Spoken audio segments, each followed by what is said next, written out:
Quero cumprimentar aqui o João Adolfo, obrigado pela presença hoje aqui ao vivo com a gente no estúdio. Seja bem-vindo, João Adolfo.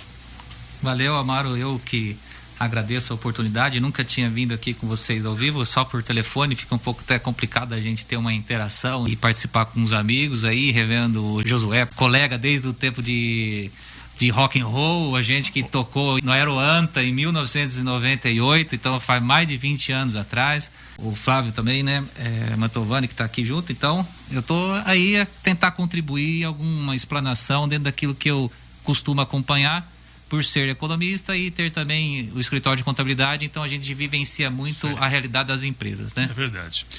Bom, João, a gente tem uma entrevista aqui, na verdade não é entrevista, uma fala do Francisco Carlos Laganar, presidente do Cinegás, falando, para a gente começar essa conversa, sobre o preço do gás, né? O Procon ali de Sarandi, inclusive, fez uma pesquisa. Daqui a pouco eu vou dar uma viajada aqui numa reportagem que foi preparada para falar sobre a pesquisa que foi realizada pelo Procon de Sarandi, até como base, né? Porque o preço do gás ele tem variado aí, ali em Sarandi, pelo menos nessa pesquisa, R$20 de diferença. Daqui a pouco eu vou trazer os detalhes. Mas antes, vamos ouvir essa entrevista com o presidente do Cinegás para a gente dar início à nossa conversa. Bom dia, senhores ouvintes da CNN. Esse nosso mercado do petróleo está uma loucura, né? Então a gente tem observado muitos reajustes, né? E a gente observa que a Petrobras tem pautado esses reajustes em cima da variação do dólar e em cima da variação do barril do petróleo, né? Nesse último mês o dólar teve uma variação aproximada de 4,3% e o barril de petróleo de 13,17%. Então não temos como fugir aqui, porque a Petrobras acaba repassando isso para as distribuidoras e as distribuidoras repassam para as revendas esses reajustes, né?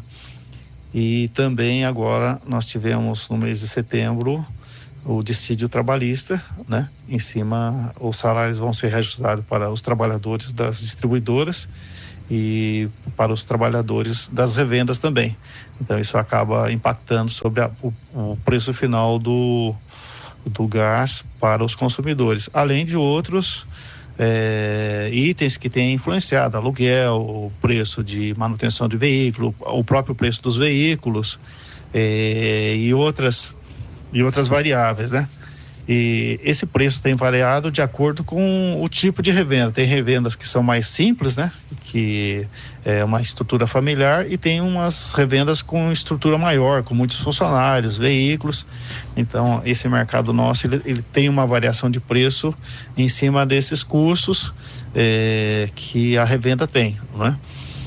Mas acredito que agora vem o inverno no hemisfério norte, a tendência é que há um aumento do consumo de combustíveis, de gás no hemisfério norte, e isso vai acabar refletindo aqui para nós aqui no hemisfério sul, né?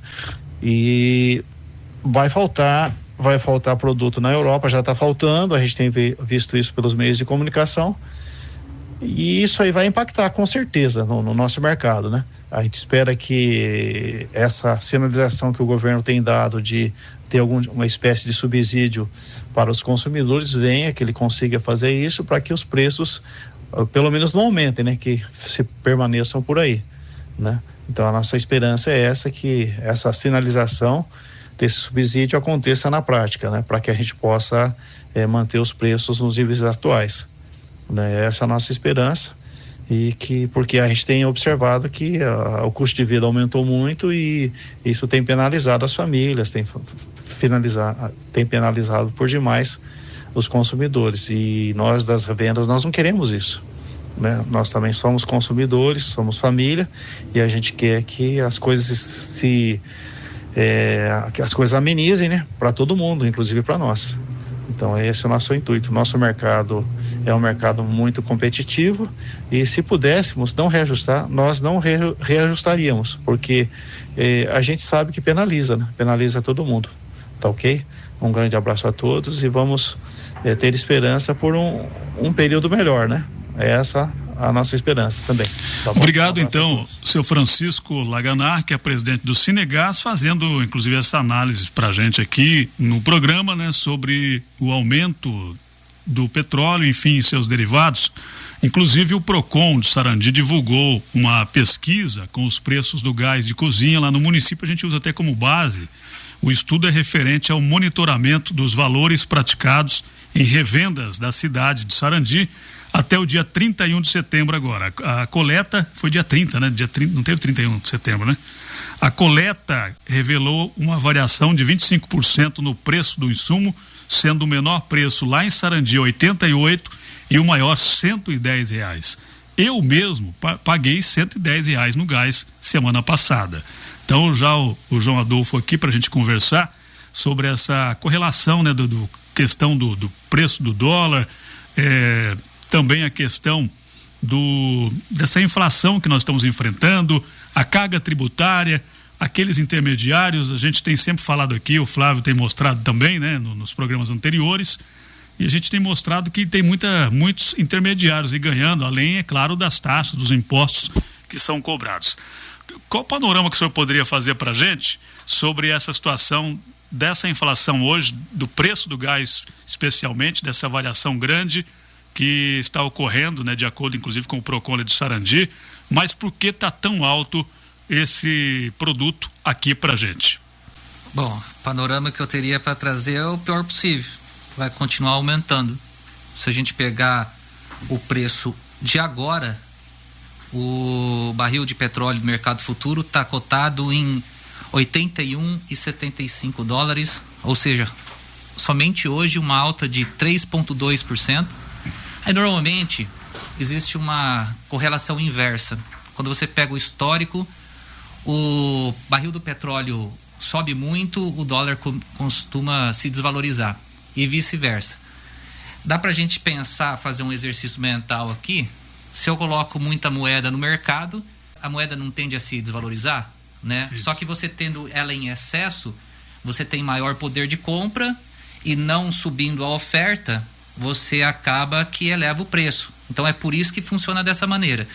Agora, em contrapartida, quando a gente pega a realidade do Brasil, que está um pouco defasada ou distante do que vem acontecendo com outros países semelhantes, é que o dólar, ao invés de cair, enquanto o barril do petróleo sobe, ele está subindo também. Acabei de ver aqui, 5,44. A resultante do preço do barril, por se tratar de uma commodity internacional, você faz a cotação em dólar vezes o câmbio do país, então você tem ali um resultado hoje de superior a R$440. Só para vocês terem uma ideia, lá no início da pré-pandemia, ou então você com o dólar a 5,70, há um ano atrás vou colocar, tá? O barril do petróleo ele estava em $38, alguma coisa nesse sentido, né? Então você teria ali 200 e alguma coisa. Você vê que dobrou, mais do que dobrou nesse momento atual, o preço em reais. E daí o Brasil vem tratando a questão da paridade de preço internacional, e a qualquer elevação a gente vem automaticamente sofrendo reajuste na bomba, né? Passa pela refinaria, mas a proporcionalidade é quase que a mesma para o consumidor final. Ok, Flávio. Vou fazer uma pergunta aqui. A gente fez um levantamento, eu busquei alguns dados na Petrobras, enfim, para saber aonde vai o dinheiro da gasolina. Por que a gasolina custa 6 conto? R$6 hoje, tem lugares até que passa desses R$6, né? Eu gostaria que você fizesse uma análise, porque eu tentei encontrar de todo jeito alguns números e não encontro. Então a gente tem lá no combustível o valor da distribuidora e o valor dos postos, né, que gira em torno de 11%. Nós temos os 27%, que é o ICMS do Estado. A gente tem 16% que é de álcool anidro, que o governo esses dias agora retirou a isenção e agora está pagando impostos federais sobre o álcool anidro. E nós temos a realização da Petrobras vamos colocar aqui no bujão de gás, por exemplo, no botijão de gás, né? Se eu falar bujão, minha mãe me mata. Dá 47,5%, que é a realização da Petrobras. Então todos os valores elas saem em torno desse. Esses são dados da própria Petrobras. E aí a gente vê que a Petrobras teve lucro recorde, que aquilo que foi programado pela direção da empresa foi colocado até a mais de lucro em cima. Então nós temos aí até agora no ano parece que foram 42 bi de lucro da empresa. Sabe que não está faltando não sei, as pessoas ficam focando muito no preço do petróleo fora e tal, mas aquela composição dali para cá, né, o lucro da Petrobras, o valor dos acionistas privados da empresa, eu sei que todo mundo tem que ganhar dinheiro, o cara que comprou as ações da Petrobras também, mas para poder baixar realmente o preço do combustível, não está na hora do governo do estado, por exemplo, baixar um pouco esse ICMS, porque se baixar o preço do transporte vai girar mais dinheiro e o dinheiro vai acabar voltando de todo jeito para o estado. Sabe que não está na hora do governo federal repensar essa interação com os acionistas privados, tanto brasileiros como estrangeiros da Petrobras, para essa galera aí, não sei se é possível não, ganhar um pouco menos, porque a impressão que me dá é que se você baratear o combustível e cortar um pouco na própria carne, essa grana de impostos ela volta depois por outra via, ou eu estou enganado? Não, faz sentido, tanto que em outros programas, por exemplo, do Minha Casa Minha Vida, né? Hoje não tanto, porque está muito equiparado a questão do custo, dos juros, mas em outros momentos claramente era subsidiado, onde você tinha uma Selic em 14% e um juro anual em 4,5%. Aí poderia haver alguma crítica, você está se dando dinheiro aí para o pessoal, os menos favorecidos. É um programa, de certa forma, de redistribuição de renda e combate à desigualdade social, mas fazia sentido justamente por você ter o aquecimento da construção civil, né? E quanta gente daí que pode achar que, esse dinheiro está sendo dado, mas o cara tem uma empresa, a primeira coisa que ele investe, quando sobra resultado, ele compra terreno, divide, constrói casa geminada, em 6 meses está construído, já libera, recebe o valor e ganha 30 mil por casa, né? Então, eu vejo muitos empresários se utilizando desse recurso como possibilidade de investimento. Então eu estou colocando dessa forma que realmente o Estado ele tem que se fazer presente de uma maneira em escolher da melhor forma onde ele pode dar um desconto, cortar no imposto, um subsídio, coisas de incentivo, isenções. E quando você coloca, Flávio, mas aonde será que está o problema? Você já até elenca ali as possíveis causas, né, do preço atual. A gente já sabe que é o dólar e que é o barril do petróleo. Ponto. Depois, a questão do ICMS. Sabe como que fica claro que ali tem muita participação disso daí? Quando você pega e resolve viajar lá para o Rio de Janeiro. Você provavelmente saia daqui pagando R$6. Na hora que você passa pelo estado de São Paulo, o negócio cai para R$5,50. E na hora que você chega no estado do Rio de Janeiro, o negócio sobe para R$6,70. Então, é muita variação. Sai de lá o negócio, não é isso que é pior. Não, se é o mesmo combustível, o que acontece? Aí a gente consegue identificar que efetivamente, eu não tenho aqui decorado, mas eu sei que no Rio de Janeiro acho que é 34% ICM, no São Paulo é 24% e aqui é 29%. Então, trabalha-se percentuais diferentes, e uma coisa que aconteceu é o seguinte: se você tem algo que custa 100 e você retributa em 25%, a pessoa o ente que está recebendo, ela tem um nominal de 25. E daí ela usa isso para custear a folha e tudo mais. Se a base de cálculo aumentar, como foi, quase que dobra, vai para 200, aqueles mesmos 25% ele vai estar recebendo 50. Só que ele reajustou a folha de pagamento no dobro?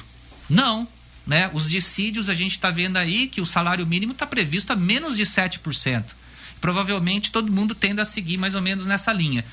Ou seja, estão tendo mais lucro. E é claro também quando você vê matéria atrás matéria aí saindo as reportagens falando a respeito de arrecadação recorde em todas as esferas. Pode ser do Estado, mas também da Federação e dos municípios. Então a questão tributária realmente descompassou. Se você deixa o preço inflacionar a 50%, 100% e aquilo dobra a sua base de cálculo, aplica a mesma alíquota, o nominal que você recebe é muito maior, segue na mesma proporção e suas despesas não estão indo na mesma velocidade ali de crescimento. Então, se fosse o Estado uma empresa, seria uma empresa que está obtendo resultados melhores.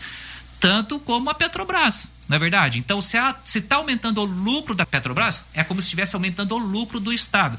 Veja como que era a Petrobras lá naquela situação do impeachment da Dilma lá, que eles estavam contendo artificialmente os preços, ela não era aquela feita a paridade internacional. Então, tomava lá 21 bilhão de prejuízo, 34 bilhão, aí aquilo incomodou. Ó, isso aí tem que ser feito alguma coisa. É a principal empresa do país tomando prejuízo? É ruim, porque a empresa tem que ter resultado para conseguir reinvestir. O valor dos preços das ações caiu lá para R$4, de 50 para 4.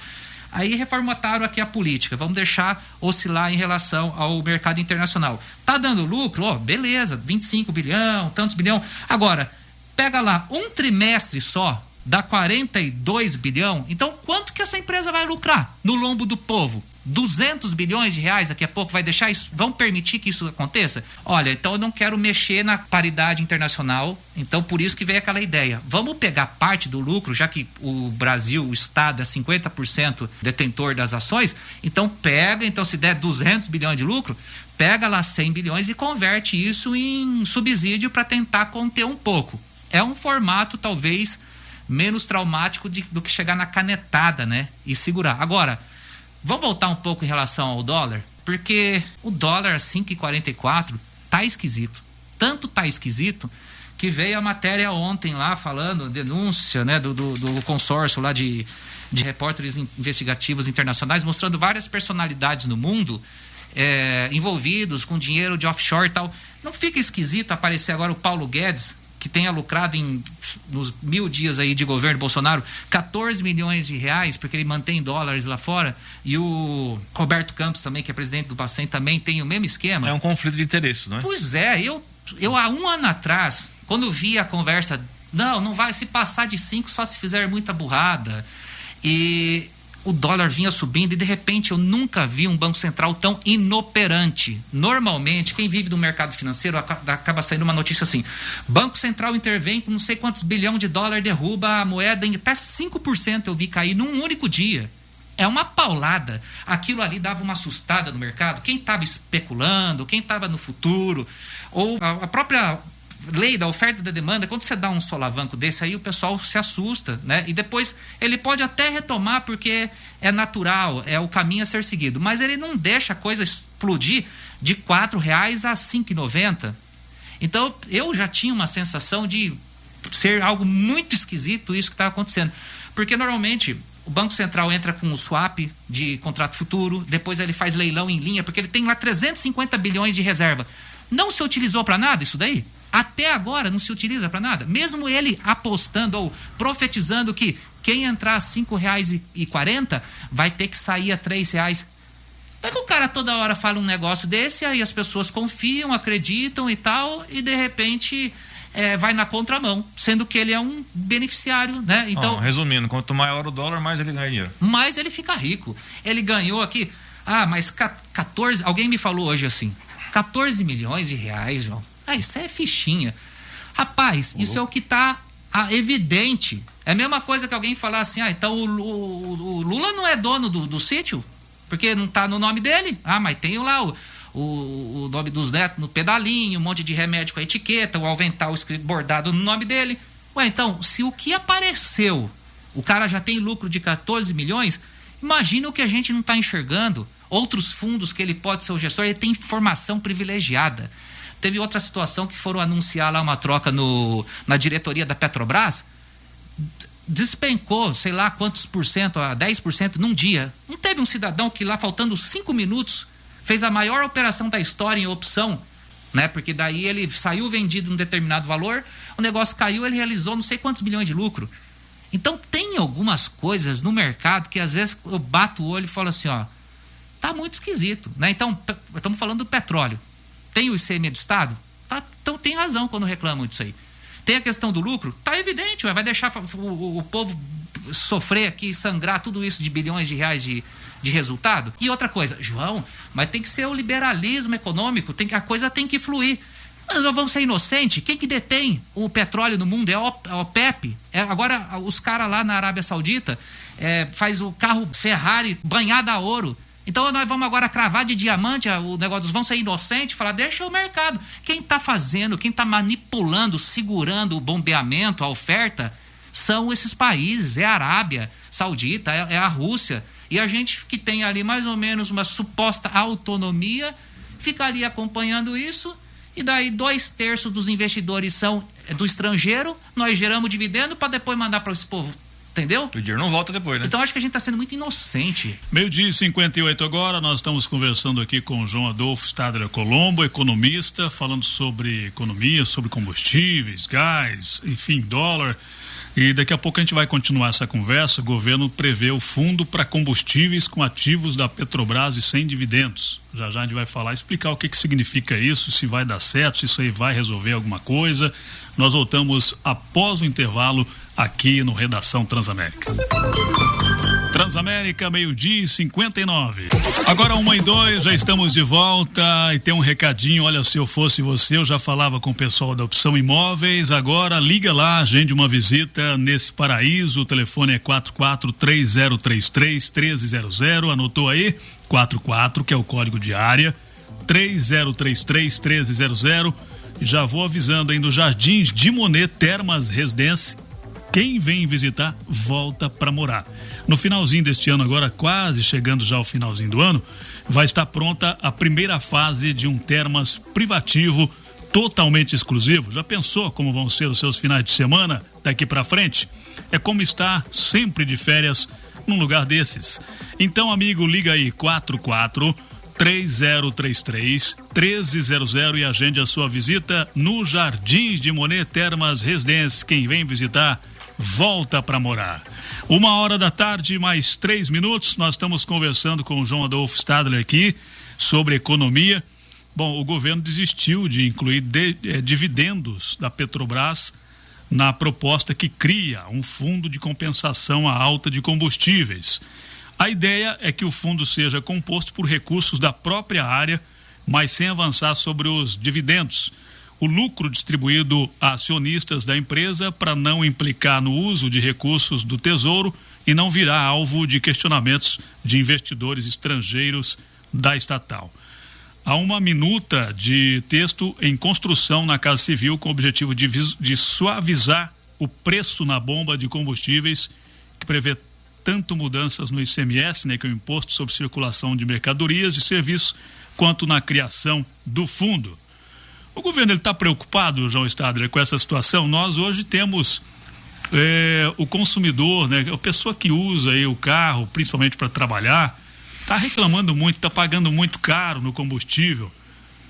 Essa pressão está chegando, será, lá no governo, na equipe econômica, para eles tentarem resolver dessa forma? Com certeza, porque não faz tanto tempo atrás tivemos uma greve do caminhoneiro lá que com 11 dias já deu não sei quanto, 30, 40 bilhões de prejuízo, não me recordo agora, mas deve ser uma cifra nessa magnitude aí. Então existe um risco iminente. E outra, mas o barril do petróleo era 66 antes da pandemia, já está em 81, 82, e quem garante que ele não vá para 125, como já foi, como já bateu no passado?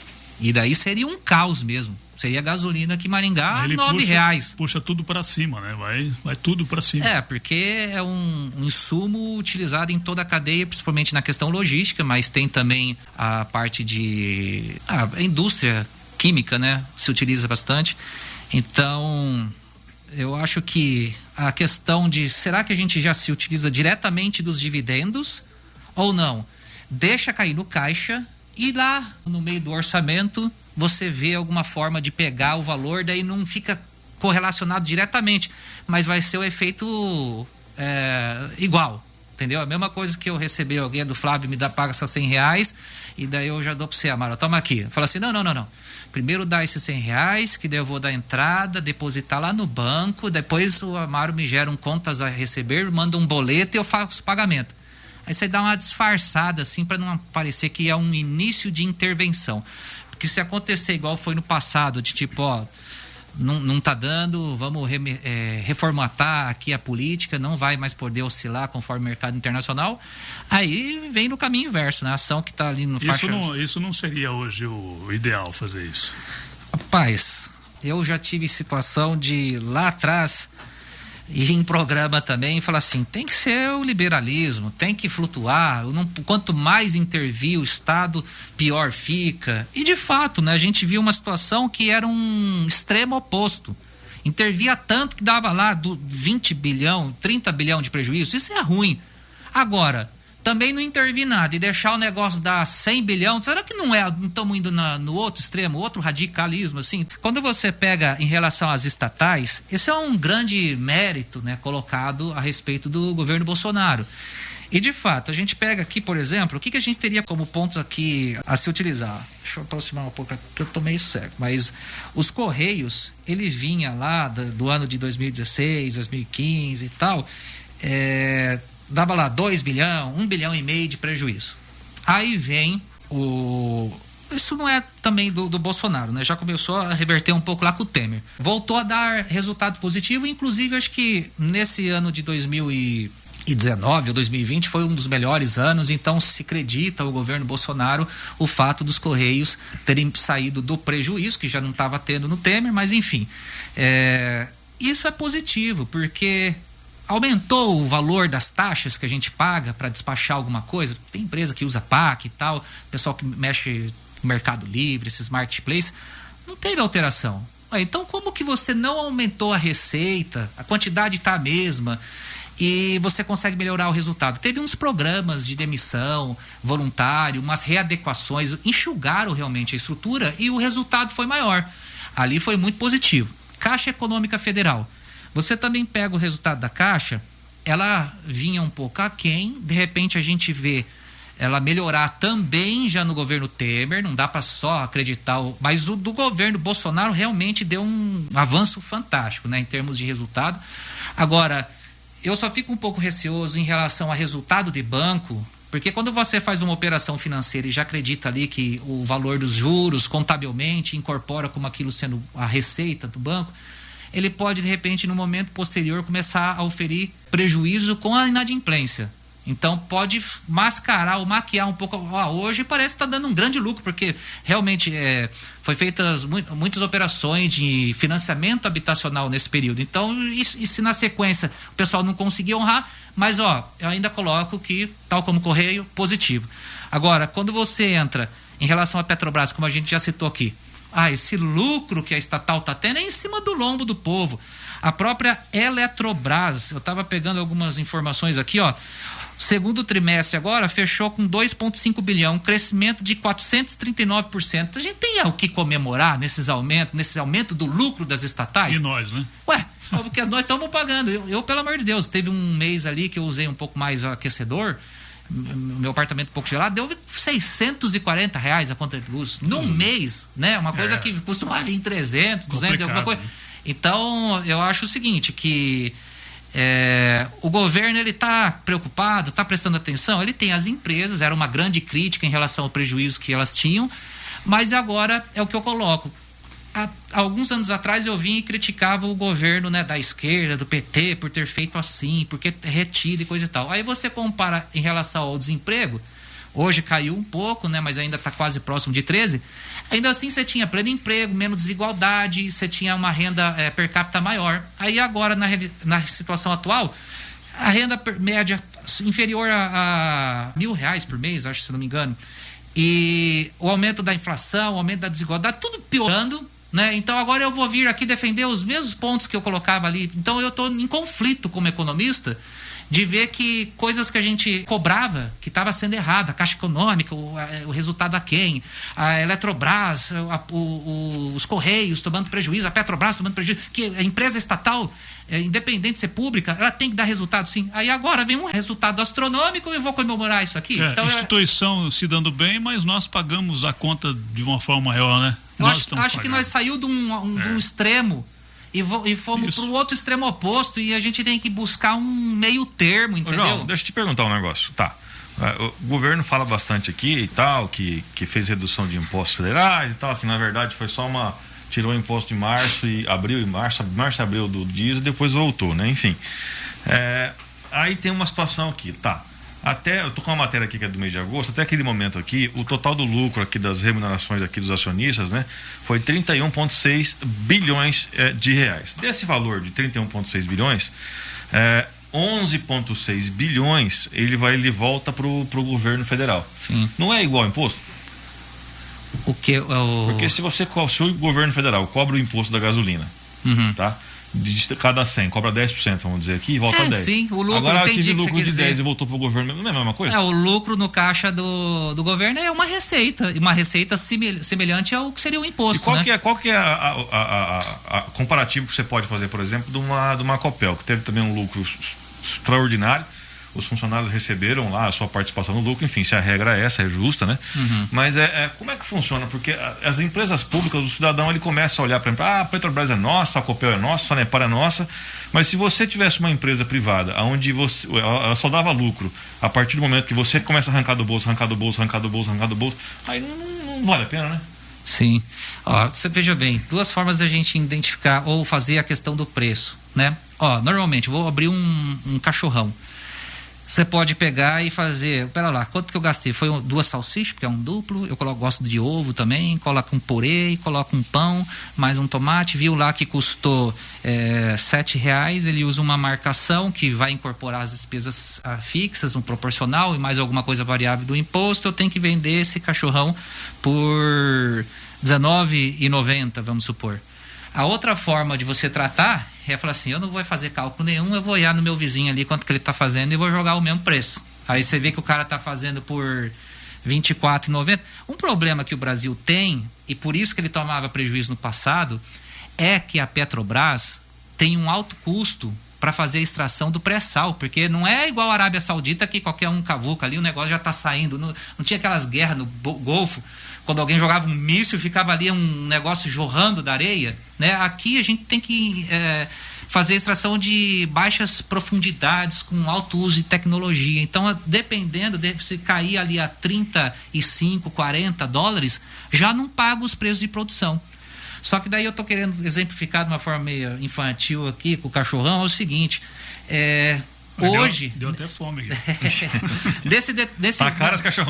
Dessa formação de preço deles, eles poderiam colocar os custos, as despesas e tal, e ter um resultado ainda assim. E daí ficaria um pouquinho mais evidente, tanto para o investidor, falar assim, eu sei que essa empresa em média tem uma rentabilidade de tanto, porque a lucratividade dela sobre o faturamento sobra 10% e tal, né? Para não deixar muito afugentar. Então, é aquela questão, cara, você veja, por isso que é política, né? Vai ter alguém que vai ser um lado, eu sou da esquerda e eu quero intervencionismo, eu quero que o petróleo seja nosso e que favoreça a nossa população, a nossa comunidade. Agora, um ponto que eu coloco também. Uma coisa é alguém falar assim, mas o petróleo, ela é uma commodity igual ao milho, igual à soja. Então tem que oscilar, porque pensa se você é um produtor que tem uma propriedade lá e daí consegue fazer o cultivo, consegue colher tantas sacas e você vai vender para quem? Para alguém que está pagando mais barato ou se lá fora o chinês está pagando? Não, mas aí é que tá. Nesse mercado é quase que uma concorrência chamada perfeita. São muitos produtores e todo mundo alucinado querendo comprar os insumos, os fertilizantes, mudar o maquinário. Todo mundo quer aumentar ao máximo a produção. Só não tem produção se vem uma quebra, uma crise hídrica. O petróleo não. O petróleo são alguns países detentores e daí o cara fala assim, fecha aqui essa torneira. Fechou, meu amigo. O negócio sai de $40 para $90. E a gente não pode ficar à mercê de uma situação dessa, porque não é um mercado de concorrência perfeita, é um oligopólio internacional. Isso mesmo. Bom, Josué Endo também vai participar aqui com a gente, conversar com o João. Josué. Bom, eu queria agradecer a presença do João, muito obrigado pela presença, João. É economista, conheço ele desde a época de adolescente, acho que a gente fez um show em Munhoz de Melo, que a prefeitura se deu até o ônibus pra gente voltar, você lembra disso? Mas foi há 20 anos mesmo? Foi mais de 20 anos atrás. 23, nossa, vocês tinham quantos anos na época? 15? Eu tinha... 17, por aí. Você é doido. Então, João, eu entendi, né, muita coisa que você colocou aqui, mas eu queria te fazer uma pergunta, justamente a respeito da sua explanação. Primeira coisa é em relação à pandemia, o que isso mudou? né? Porque a pandemia mudou, acho que os países estão em crise, cada país, cada conjunto de países coloca a culpa em alguma coisa. Uns lá na Europa colocam em algumas coisas, né? Estados Unidos põem em outras, mas o que mudou em relação à pandemia? Segunda coisa, o que você faria? Porque a questão é assim, não, beleza, o Paulo Guedes tomou algumas atitudes erradas, mas se você estivesse no lugar, o que você faria? Basicamente isso, que eu sei que você já respondeu, mas eu queria que você colocasse, porque às vezes as respostas ficaram soltas, né, entre as perguntas. E o que o consumidor tem que fazer em relação ao preço? Basicamente é isso, muda o tipo de transporte, se não procurar, se o cara... Oferta e demanda? Se o cara tem 3 pessoas, os 3 usam um carro só em vez de usar um carro cada um, você acha que isso vai alterar alguma coisa? Para começar assim. Vamos lá, o João vai responder. Bom, então. Em relação à pandemia, ela mudou alguma coisa? Ela intensificou uma nova realidade que já vinha de alguns anos. Poxa, o Brasil até 2014, ele conseguia ter superávit. E era daí então, ou vamos colocar 2013, era suficiente para você conseguir arcar com os juros e mesmo que não pagasse nada de amortização da dívida, então dessa forma você ia mantendo o valor nominal e daí fazendo a rolagem. Como você trabalha a questão do PIB, dele se elevar, você vai contendo a relação dívida-PIB e mantendo pelo menos igual ou tentando diminuir, tá? Essa questão do déficit no Brasil, então, ela, a partir de 2014, 15, 16, 17, 18, a gente veio sempre tomando o negativo, fechando no vermelho, porque aparentemente os governos, com as demandas, principalmente pelo envelhecimento da população, a gente pega que o maior problema orçamentário é o previdenciário no país. E isso aí foi geral, né? Imagino que todos os países vêm elevando a questão de idade para você fazer até o benefício da aposentadoria. Então, eu vejo que quando vem a pandemia e o governo se vê obrigado a dar mais benefícios, porque mais pessoas estão desempregadas, impedidas de trabalhar, aí menos pessoas contribuindo para o sistema previdenciário, então aquilo lá deu um solavanco. De repente, em um ano, a gente teve muito mais do que todos os anos anteriores de déficit acumulados, somados, né? Então, eu vejo que já existia um problema e ele vem intensificar. Também o próprio crescimento mundial, aparentemente ali com a China não mais crescendo a 12%, a 10%, porque é natural isso aí, né? Então, ele deixa todo o contexto globalizado um pouco mais comedido. Agora, o que o Brasil poderia ter feito de diferente? Eu acho que quando eles vêm e concedem os benefícios, a princípio seria para resguardar quem era informal. E, na verdade, quem é CLT, sendo dispensado, ele teria direito ao seguro-desemprego. Existem outros que são aposentados, outros que são empresários, tem vários, outros são servidores públicos. Então, qual que era essa parcela dos informais? Afinal de contas, coloca-se que existe lá 13 ponto alguma coisa por cento de desempregado. Aí, como que em cada 3 brasileiros receberam o benefício emergencial? Aí eu já não consigo entender essa conta. Ultrapassou, né? Porque eu já tive um monte de gente que eu conheço que trabalhando em cliente meu, foi lá, pediu e recebeu.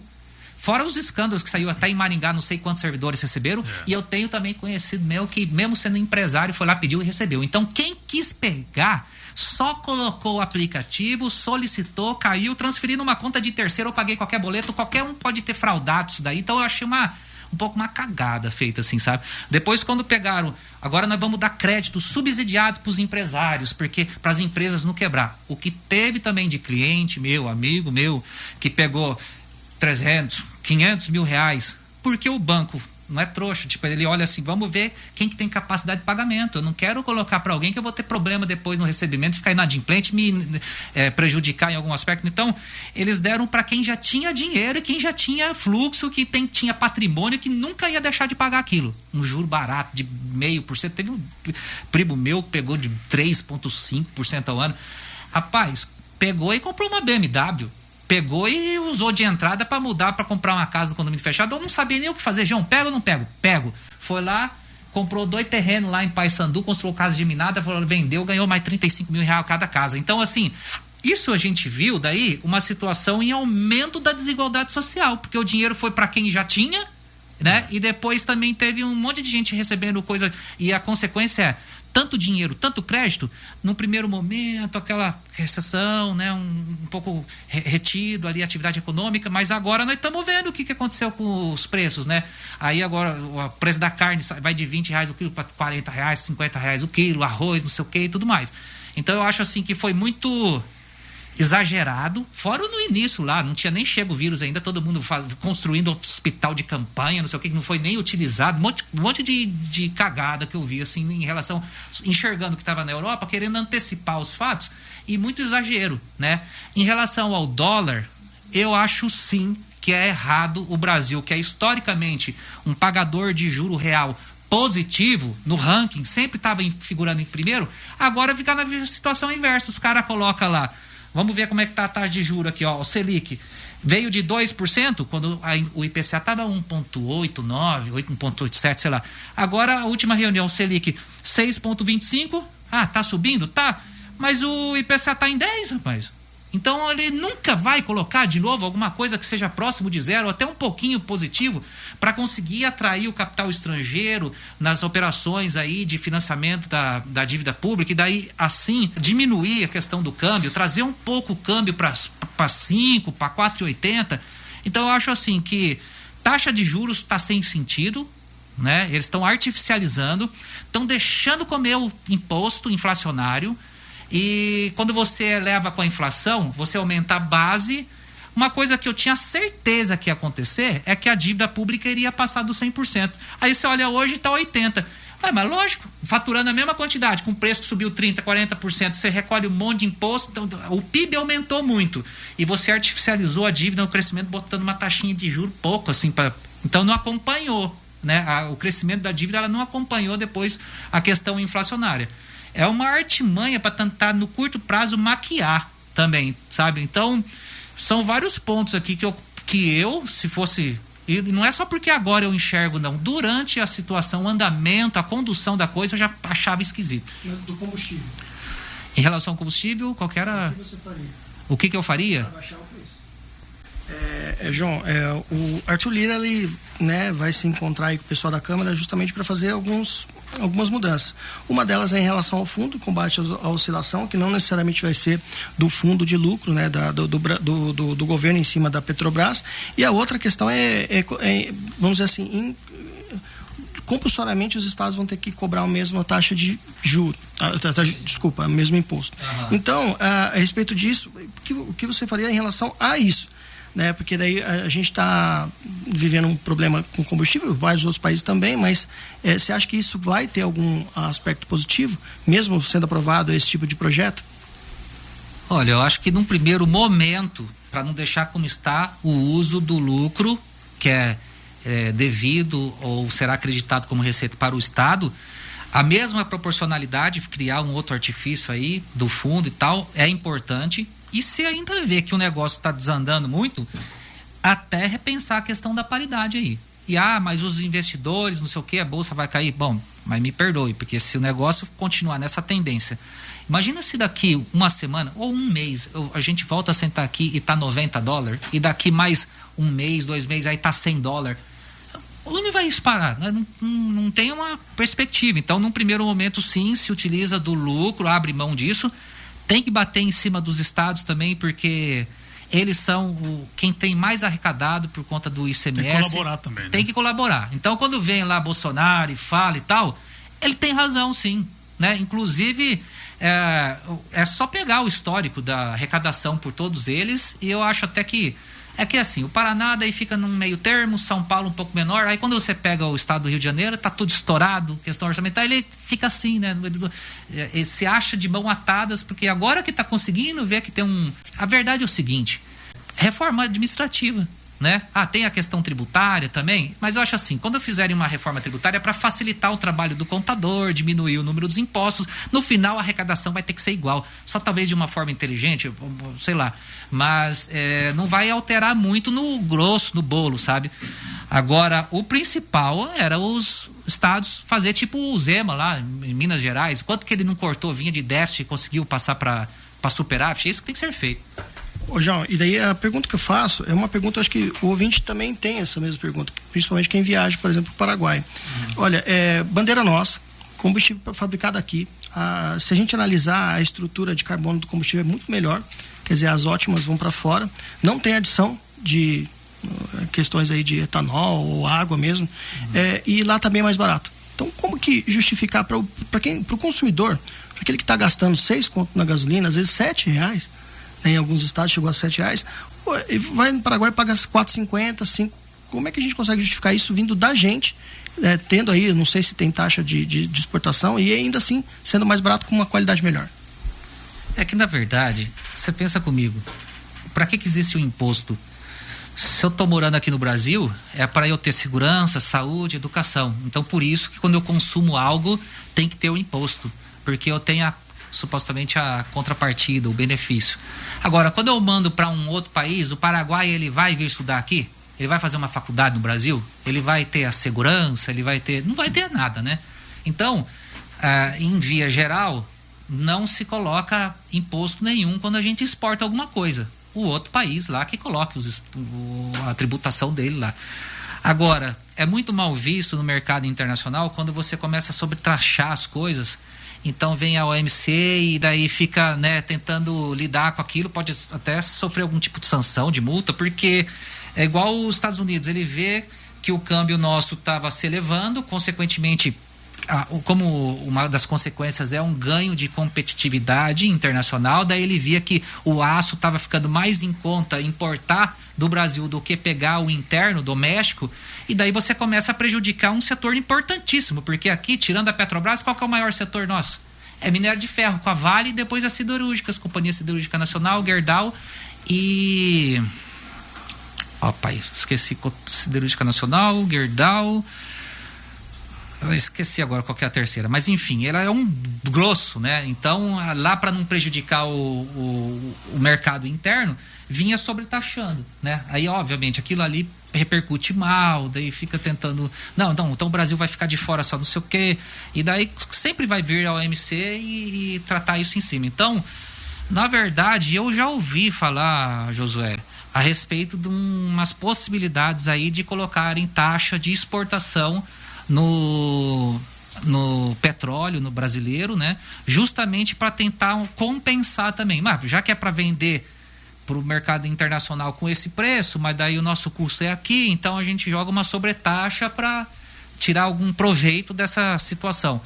Mas daí eu também, eu não sei assim, qual que é se o volume é tão elevado, porque quer queira, quer não, o Brasil ele é autossuficiente em petróleo, mas eu acho que não tanto a nível dos países exportadores de sobrar para você poder mandar para o resto do mundo, entendeu? Então eu acho que o efeito não seria muito significativo, no final das contas. Ô João, muito se fala aqui no Brasil dessa situação do petróleo, que nós não temos aí petróleo, como você disse agora, como outros países, né? Minando assim até na forma de caiu lá uma bomba, já estoura um poço ali, jorrando para cima. Uhum. Mas nós temos um potencial muito grande aqui que é o agronegócio. Nós produzimos praticamente para o mundo, né? Essa moeda de troca, o Brasil, ele está sabendo usar isso para beneficiar também internamente a sua população, que paga tantos impostos, paga tão caro pela gasolina, pelo óleo diesel, para fazer seu transporte. Não seria a hora do Brasil também valorizar o que ele tem? Muitas vezes ele manda para fora e quem está lá fora ganha mais do que quem está aqui dentro, porque quando manda o produto para fora, automaticamente nós pagamos mais caro aqui. Nós temos essa moeda forte de troca, que é o agronegócio. De repente o Brasil não poderia fazer ali um equilíbrio para poder utilizar melhor isso, até para compensar o que a gente paga tanto de impostos com combustíveis, aquilo que a gente depende que vem lá de fora. O Brasil ficou muito defasado. Ano após ano, até décadas, aí a gente veio caindo de um percentual, acho que devia ser uns 30% a indústria nacional, hoje não dá 10%. Então foi política, né? A gente, um dos pontos assim negativos que eu coloco em relação ao governo do PT, que é Lula e Dilma, é que eles focaram muito no consumismo, né?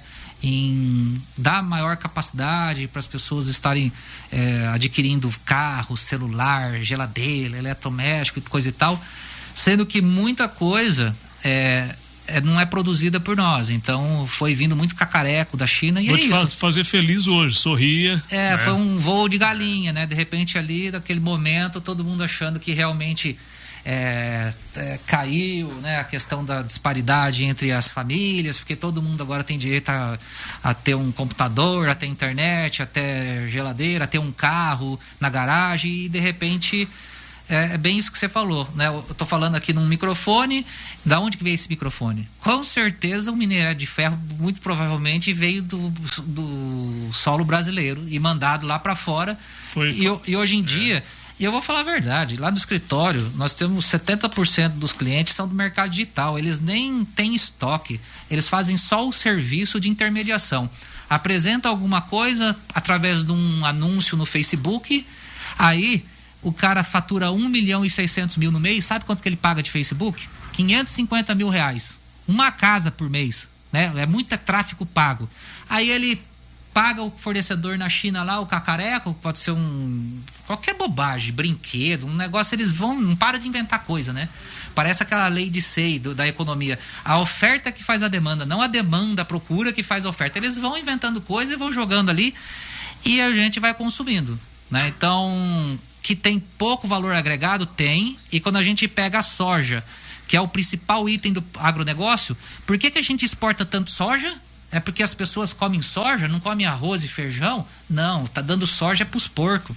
A soja, ela é ração, né? Então, será possível que a gente não poderia nem sequer produzir ração aqui dentro, ou não, focar em produzir os porcos, para daí exportar os porcos? Então, como a gente pula muito as cadeias e fica só lá na primeira, que é do agronegócio, eu acho que a gente não agrega valor nenhum e, consequentemente, o que a gente tem visto é, com baixa produtividade, a distância que a gente tem ficado, principalmente em relação aos emergentes lá da Ásia, né? A Singapura, China, todos aqueles. Eu estava vendo um outro país, que é?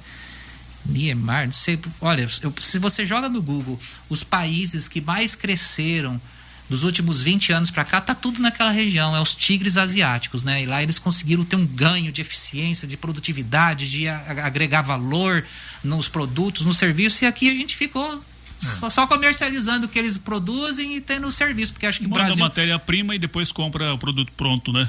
O Brasil tem que investir mais, então, nessa industrialização, para ele poder já ter, claro, aqui a sua matéria-prima e também mandar isso para fora pronto. Fazer o caminho que é o correto, não o inverso, né? Mandar a matéria-prima e comprar o produto pronto, ou seja, paga muito mais caro por isso. Nós estamos conversando com o João Adolfo Stadler Colombo, economista, fazendo uma reflexão sobre essa situação do dólar, dos preços dos combustíveis, também do gás de cozinha, que é o que reflete diretamente ali na mesa da dona de casa, ali também no orçamento do trabalhador. Então a gente fica muito preocupado com essa situação num país em que fala, mas está gerando tanto empregos, a economia está recuperando, depois aí, se Deus quiser, dessa pandemia, nós teremos uma recuperação, um salto da economia, mas e esses impostos, essas altas taxas que nós pagamos, enfim, combustível cada vez mais alto, o custo de vida, né, corroendo o nosso salário muito mais do que aquilo que a gente poderia ter para pagar todo esse custo. Então é complicado. A gente está fazendo uma reflexão a respeito disso aqui, é claro, sempre acreditando na política do governo, para que ele possa, o governo atual, sem falar em política partidária, mas o governo possa, com inteligência,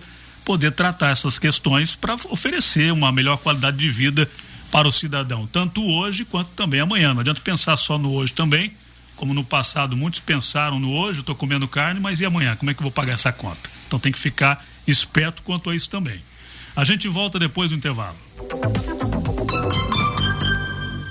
Agora, faltando 20 minutos para as 2 horas da tarde, aí eu faço a pergunta aqui no estúdio. Alguém de vocês aí está com o Instagram, com o WhatsApp, Facebook, Messenger ativos? Estamos nos comunicando igual os povos antigos, né? Via boca.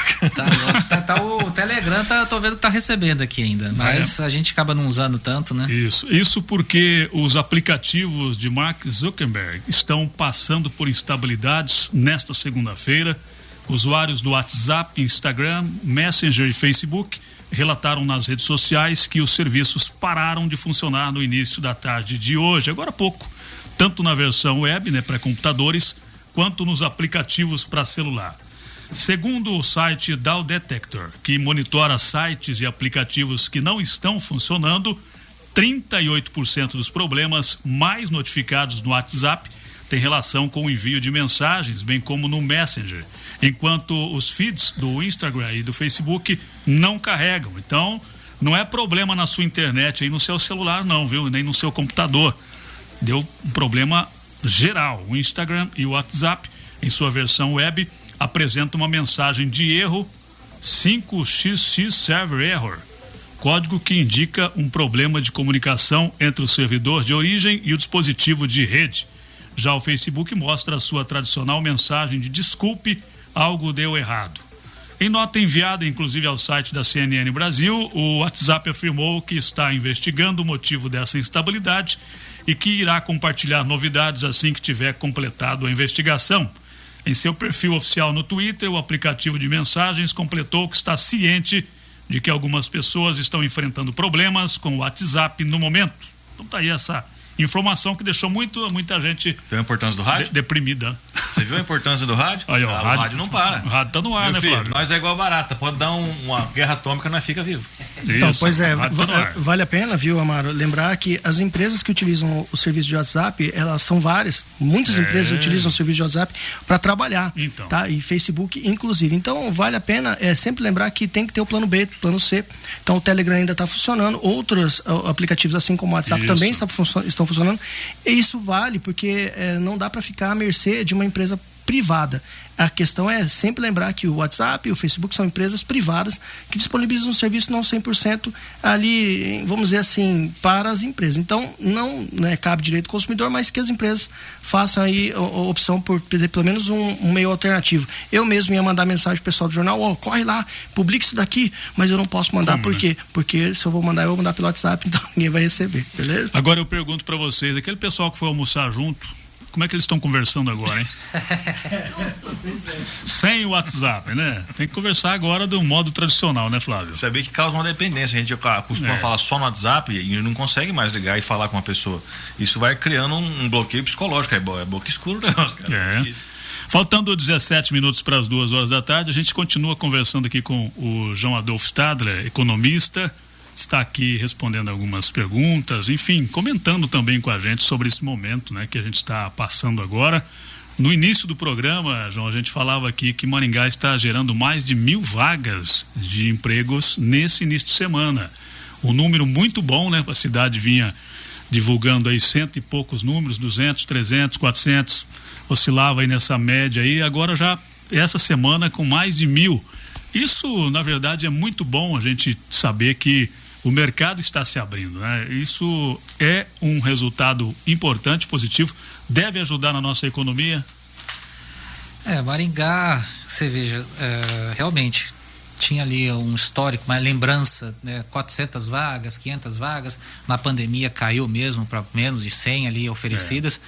E acho que o recorde, se eu não me engano, foi no mês passado, teve uma semana lá que colocaram à disposição umas 2.000 vagas, isso né? Mesmo, Então aqui está bem aquecido, mas a verdade é que não serve como parâmetro, tá? Não serve. A gente nós estamos numa cidade considerada a melhor do Brasil, com base no ranqueamento, né, feito pela média de uns 16 itens, entrando segurança, saneamento, educação, etc e tal. Lá a gente acompanha, nos últimos 4 anos ela ficou em primeira colocação em 3 oportunidades aí. Então isso aí deixa um pouco o pessoal alheio à realidade do país, tá?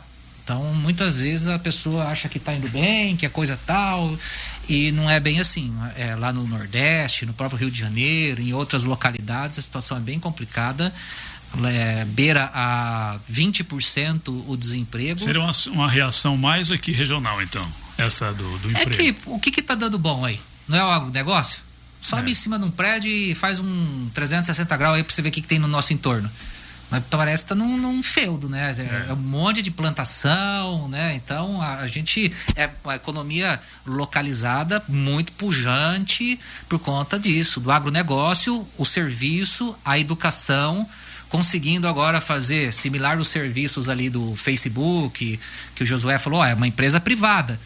que aconteceu aí com a Unicesumar, que está sendo negociada a 3,5 bilhões de reais? É por conta da abrangência que ela tem no sistema EAD. Claro que Maringá é um polo com 38 mil estudantes presenciais, mas ela atinge ali o Brasil como um todo, né? O país inteiro. E isso aí gera muitos recursos para nós. Então, tem a Cocamar? Tem, mas depois tem não sei quantas, 2 dezenas de universidades, muitas têm a possibilidade do estudo à distância, o EAD, e outras questões de serviço de saúde aqui é muito relevante. Né? Então, né, Maringá, então você começa a sair um pouco do Paraná. É a segunda do estado, né, na geração. E o Santa Catarina está muito, né, aquecida também. Ela tem o menor índice, acho que, do país em questão de desemprego. Então, o Brasil, ele é um continente. É verdade. Quando você vai em outras regiões aí. Mas, assim, positivo a questão do número de vagas. Entretanto, eu que sou credenciado numa dessas entidades públicas ali que presta serviço ao micro e pequeno, a gente faz muito trabalho de prospecção, de atendimento telefônico para fazer um levantamento, e é inacreditável o nível de reclamação por dificuldade em conseguir mão de obra qualificada. Capacitada. Mas qualificado o quê? É marceneiro, é pedreiro, é vidraceiro, é pizzaiolo? Isso aí não demanda assim uma universidade. O cara não precisa fazer um mestrado, doutorado. Pois é aí que tá. De fato, os salários eles não acompanharam toda a questão de preço, então aquele que tem como única fonte de recurso a sua própria venda da mão de obra, ele fica meio que segurando. Ele vê a oportunidade de R$ 1.500, ele fala, mas eu preciso de pelo menos 2. E está no direito dele. Então eu vejo que existe um conflito hoje entre a massa de trabalhadores e também o outro lado, o meio empresarial, justamente por um receio, né, de não saber do dia de amanhã, já andou tomando prejuízo, quer tentar recompor um pouco daquilo que tomou, ele tem que ter o lucro e mais a parcela do empréstimo para pagar, então ele fica segurando. Tem muita vaga, mas o pessoal do lado dos trabalhadores ou colaboradores reclamam, e do lado do empresário esse receio em conceder um aumento maior do que o que é trabalhado pelo sindicato. É o que a gente tem falado aqui mesmo, né? Que às vezes a pessoa ela não vai por conta do que é oferecido ali, né? Do salário, né? Bom, nós temos apenas 6 minutos de programa, e para a gente não deixar de falar, né, Flávio? Tem a questão do transporte coletivo, que o Flávio também gostaria de falar alguma coisa. Pois é, eu queria fazer uma pergunta seguinte: o Brasil inteiro está fazendo aporte de dinheiro junto às empresas de transporte público.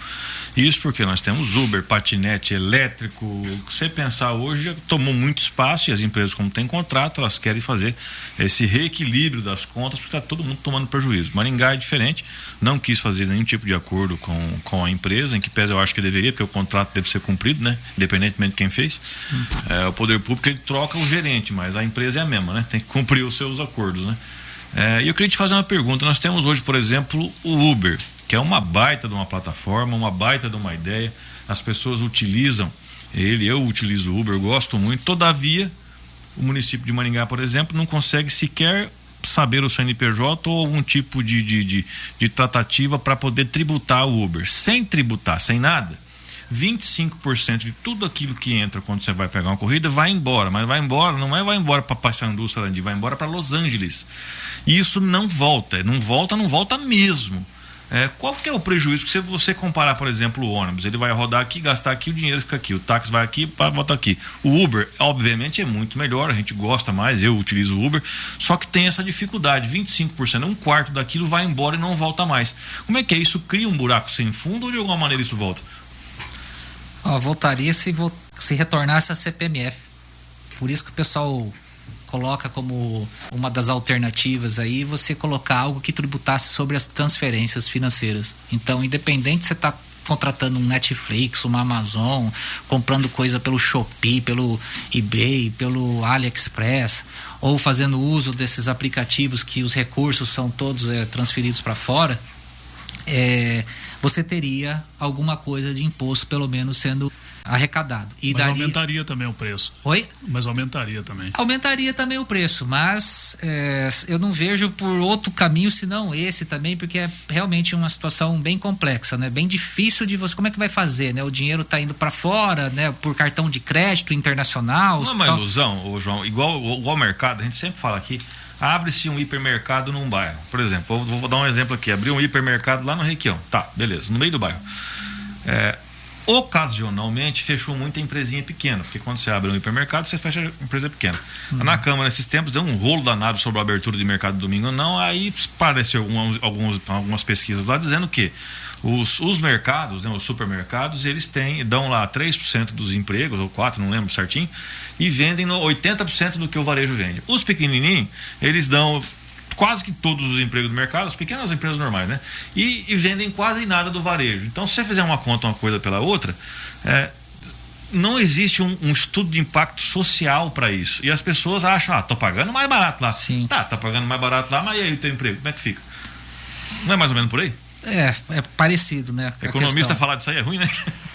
Porque assim, eu antes de ser economista, eu sou consumidor como outro qualquer. Então, obviamente, quando eu vou lá fazer a aquisição de vou falar um exemplo, vou comprar uma picanha. Quer pagar menos, né? Então já sei de um cara que traz lá de uma distribuidora, que daí sai o quilo da picanha por R$ 54,90, com qualidade, vem do Paraguai. Provavelmente isso ali não está tributado, coisa e tal. Estou dando dica errada aqui, né? Mas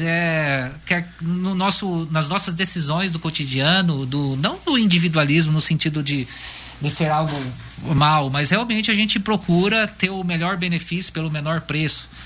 Em relação aí o Uber, realmente, né? Tanto o Uber como o 99, tem situações que eu preciso ir pro meu escritório, eu jogo ali, dá R$4,90, eu acho um absurdo. Dá até vontade de dar uma gorjeta pro cara, que eu falo assim, ó.